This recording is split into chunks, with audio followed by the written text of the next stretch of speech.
तेलंगाना के नागर कर्नूल जिले के टनल में फंसे 8 लोगों को निकालने के लिए मुसलसल रेस्क्यू ऑपरेशन जारी है। 22 फरवरी 2025 से यहां पर लोग टनल में फंस गए थे। उसके बाद उनका पता मालूम नहीं हो सका। वाज़ेह है कि टनल में रेस्क्यू ऑपरेशन अभी भी जारी है।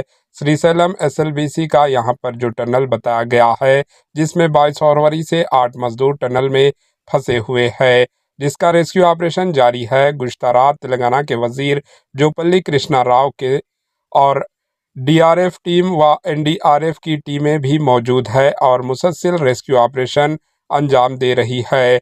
बताया जाता है कि टनल का एक हिस्सा टूटकर गिर चुका है। Bureau report, AHN news.